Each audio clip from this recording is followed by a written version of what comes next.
is an issue which, of course, is of concern, and it relates to C26 in the annex to the budget speech.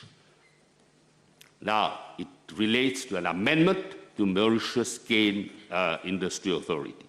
And if this amendment is brought, it may mean the demise of the sugarcane industry. I asked the Minister of Food Security, Agro-Industry and Food Security, to ponder wisely and come back to better senses. Mauritius Sugar Syndicate is an established body with a reputation second to none.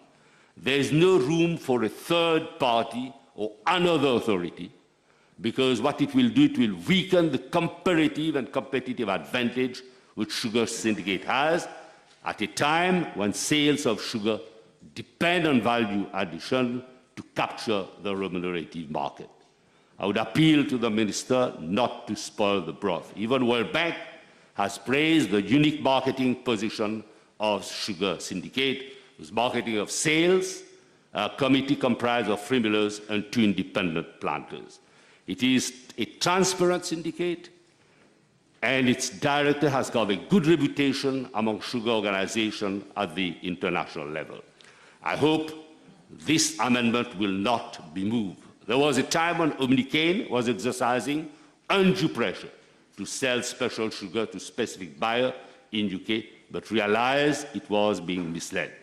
The issue will provoke a backlash within the industry. I appeal to the Minister not to try to make politics on such a sensitive issue. The sale of sugar is sweet with Sugar Syndicate, and we cannot make it bitter. If it's working, don't fix it. It markets our sugar special sugars, and Sugar Syndicate is the bastion of corporate and small planters, but the marketing syndicate, the representative of the sugar cane planting community. I sincerely hope will have the support of former ministers, especially Honorable Siratan, and I'm sure he will not remain indifferent or insensitive. His father, by the way, was the first chairman of the Sugar Syndicate as far back as 1979. Mr. Speaker, instead of tampering, also I would advise the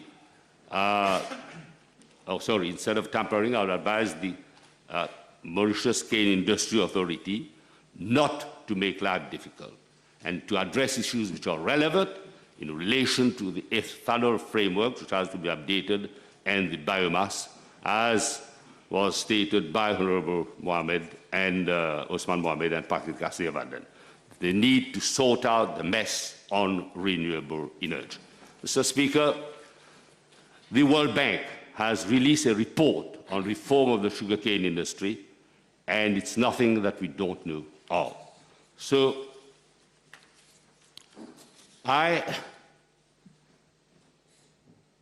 we have to make sure that the proceeds from the sale of sugar obtained over the years from the sweat and tears of planters and workers of the sugar industry, these proceeds have to consolidate the sector. In fact, we have used the proceeds to widen the economic base, and today we are reaping the benefits of the outcome of this base, which has been enlarged. King Sugar, indeed, it has a multifunctional dimension, best carbon dioxide cleanser, biomass to the IPP is much sought after for a multitude of byproducts, including the famous cane juice rum. It prevents soil erosion and runoff on slopey areas, especially on coastal areas. Mr. Speaker, I hope the Minister will give serious attention to the letter forwarded by the Mauritius Cane Agricultural Federation in relation to the permits that have to be effected to planters. And I'm sure this appeal will not fall on deaf ears, and in relation to molasses, bagasse, and bottlers' fees, the government, the Minister, will lend a sympathetic ear, because this is an outstanding issue, and it has to be